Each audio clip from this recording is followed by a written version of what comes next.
je crois qu'il faut surtout souligner ceux qui m'ont fait confiance. Et Freddy Huguenin n'a pas été le moindre de mes maîtres. Ça a été mon guide absolument.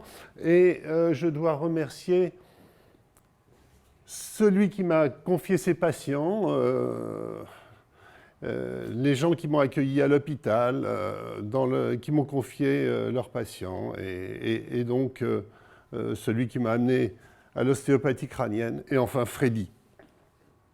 Alors Freddy va reparaître dans la communication d'aujourd'hui, dans un instant, en soulignant qu'on est en ostéopathie dans une approche qui est globale, et quelles que soient les façons d'aborder la médecine manuelle, le traitement local n'a aucun sens. Alors, aujourd'hui, je ne traite pas le grand dorsal, je traite le latissimus dorsi, et qui, par une erreur de traduction, a fait qu'il n'est plus le plus grand dorsal. Et en fait, grand dorsal n'est pas suffisant pour un muscle d'une telle importance. Situation, il relie l'épaule au rachis et à la ceinture pelvienne.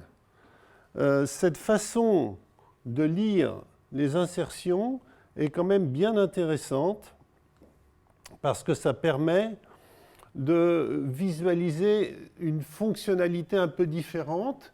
Et comme l'a très bien dit Stéphane, je ne sais pas si ça y est, il a disparu, les notions de chaîne de fonction sont plus intéressantes que les notions de chaîne musculaire. Bon, l'insertion sur l'humérus en proximité du grand rond, avec juste en face de la coulisse bicipitale le grand pectoral, on va revoir ça dans un instant. Une portion horizontale, une portion verticale et un bord externe, voilà grosso modo les directions des fibres. Les terminaisons, elles sont variées. Ça commence avec les épineuses de T7 jusqu'au sacrum, l'acrète iliaque postérieure.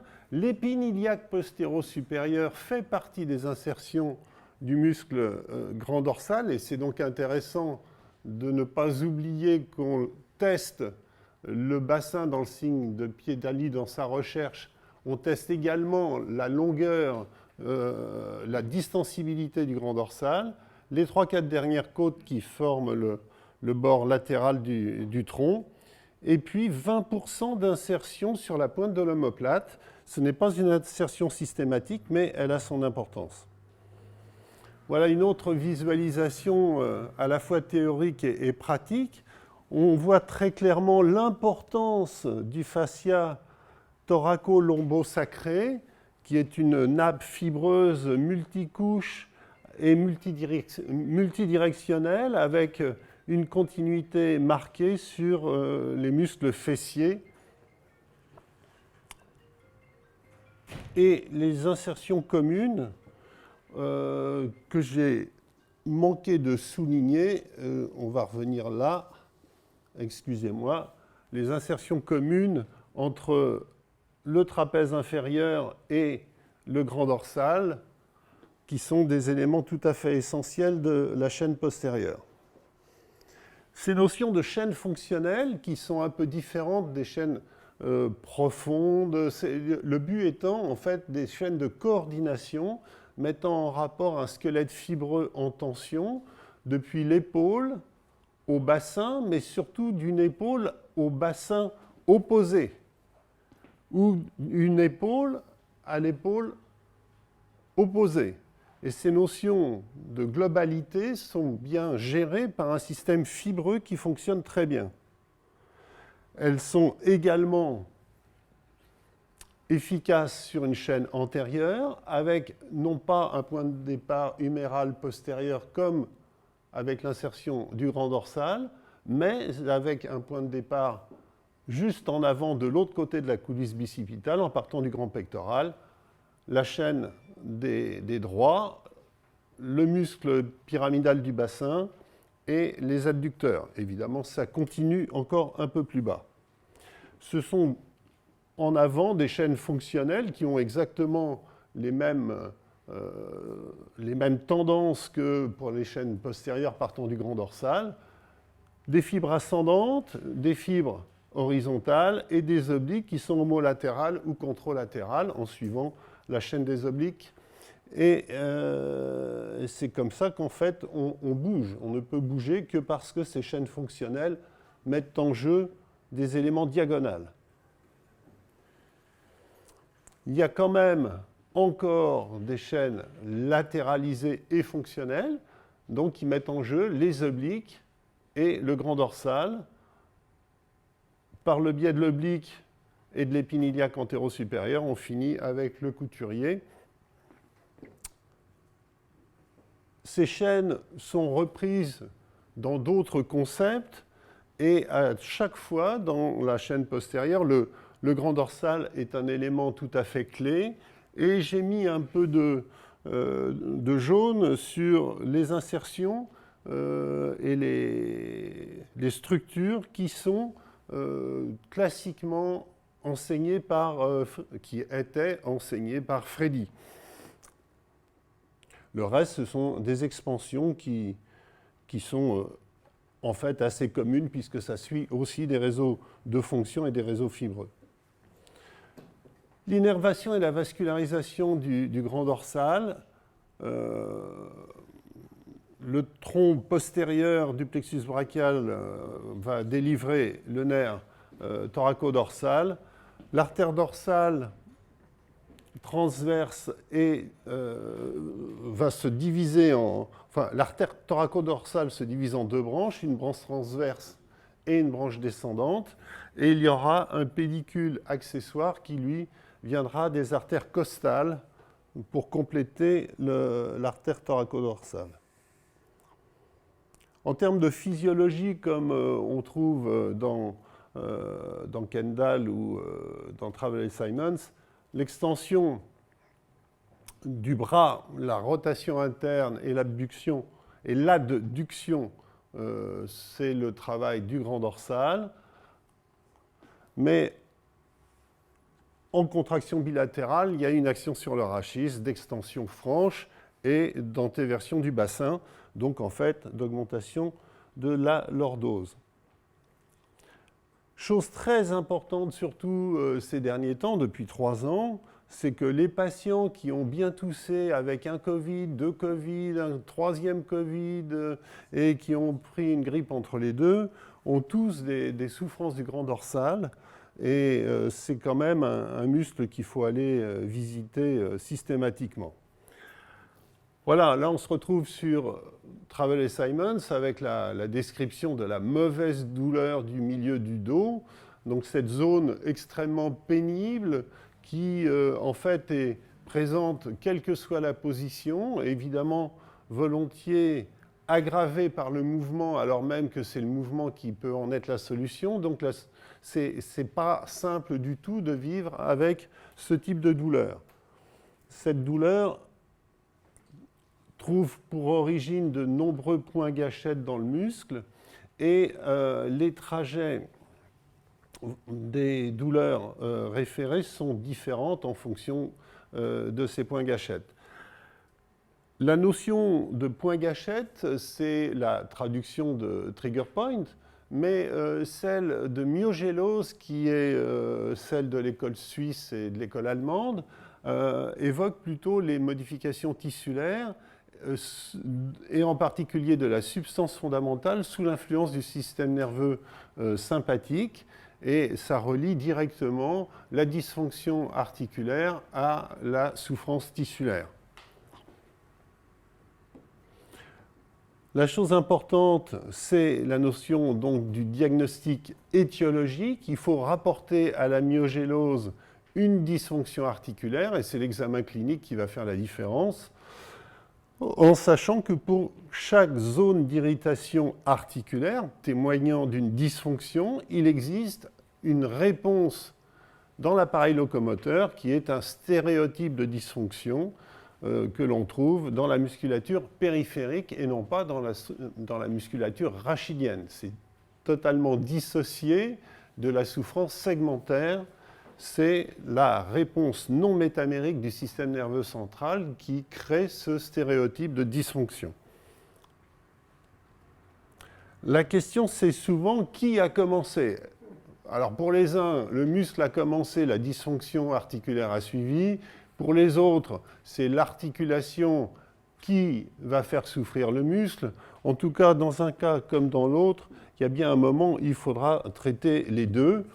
Et on ne parle plus d'appareil locomoteur dans cette intégration du système nerveux qui débouche dans l'appareil locomoteur, mais on parle désormais de système sensorimoteur pour bien intégrer et souligner l'interactivité et la totale interdépendance de la structure et de la fonction. Évidemment, au-delà de la douleur aiguë qui est celle qui fait venir celui qui a un poignard dans le dos, il y a la dysfonction chronique qui n'est pas beaucoup plus agréable, mais souvent moins violente, avec des tableaux extrêmement marqués de syphose thoracique, facilement reconnaissables parce qu'en fait, il y a un déficit de flexion et surtout cet extraordinaire positionnement des mains en arrière que l'on voit très bien sur les... Voilà, on voit nos anciens se promener les mains dans le dos, bah, on peut se dire que le grand dorsal, là, ne fait pas la longueur. Le traitement initial, par où commencer? Ben, c'est très simple, il suffit d'écouter le patient, il raconte très bien si ces douleurs ont commencé dans la région lombaire ou dans la région cervicale ou scapulaire, et dans ces cas-là, on ira de haut en bas ou de bas en haut. Et évidemment, comme tout examen clinique, on aura mis notre patient en sous-vêtements, ce qui maintenant est une pratique voyeuriste de la médecine. Et notamment, on essaiera de repérer les cicatrices. J'avais été totalement bouleversé en termes de révélation par le traitement qu'avait effectué Karel Levitt devant moi à Saragosse en 1994. C'était absolument époustouflant.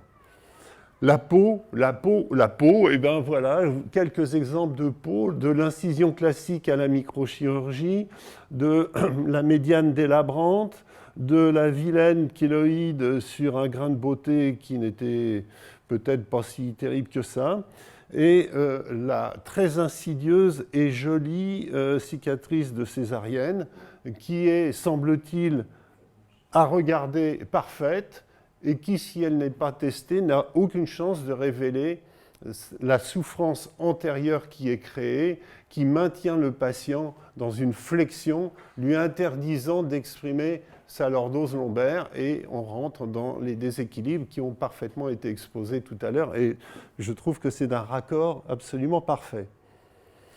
Le traitement initial, donc, eh bien, c'est celui de la dysfonction segmentaire. Alors là, chacun son école. Vous avez un étage qui ne fonctionne pas, vous le traitez avec ce que vos maîtres vous ont enseigné. Le contrôle du trigger point, c'est l'élément essentiel.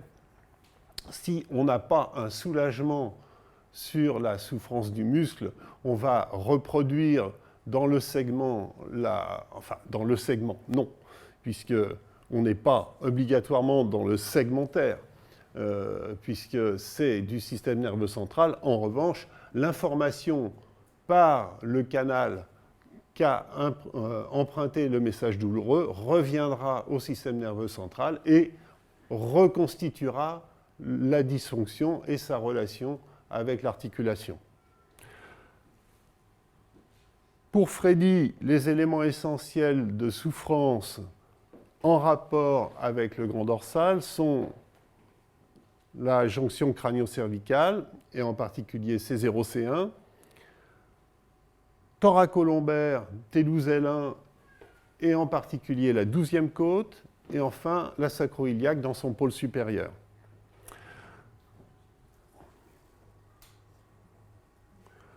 Les muscles associés en tant que chaîne musculaire, le triceps brachial dans sa longue portion, le biceps brachial dans son insertion distale, le grand adducteur dans son insertion sur la face interne du genou et le jumeau interne dans lequel on trouve une myogélose extrêmement localisée, très très précise et finalement très facile à retrouver. Pour le traitement initial, donc l'équilibration musculaire pour Travell et Simons est une évidence. Il y a un côté qu'il va falloir finir d'étirer pour soulager durablement le muscle et on va tenter au contraire une tonification contralatérale pour obtenir la correction de la dysbalance musculaire. Yanda n'est pas du tout convaincu de ça, dans la mesure pour lui où le muscle grand dorsal n'est ni vraiment un muscle tonique, ni vraiment un muscle phasique. Voilà ses doutes à lui, qu'il n'est plus là pour exprimer malheureusement. Contrôle des mouvements de préférence, je pense qu'il est très utile de s'assurer, quand on a traité un grand dorsal, que la mobilité globale de préférence du patient est respectée et il y a peu de chances qu'un sujet dont le thorax fonctionne en flexion, inclinaison droite, inclinaison gauche, rotation droite, soit durablement soulagé du traitement si en fin de traitement on voit que son inclinaison droite est nettement meilleure que son inclinaison gauche. Donc je crois qu'il y a toujours des moyens de conforter le traitement initial. Voilà, là vous avez quelque chose de terrible, et c'est une femme qui a eu un cancer du sein à laquelle on propose une reconstruction. Et je pense que cette reconstruction, quand elle se fait au prix d'un lambeau du grand dorsal, est quand même une intervention très délabrante. Évidemment, le chirurgien esthétique et plastique a fait un acte technique magnifique. On rend un décolleté aux femmes avec une certaine élégance. Je ne suis pas certain que ce soit au prix d'un confort extraordinaire.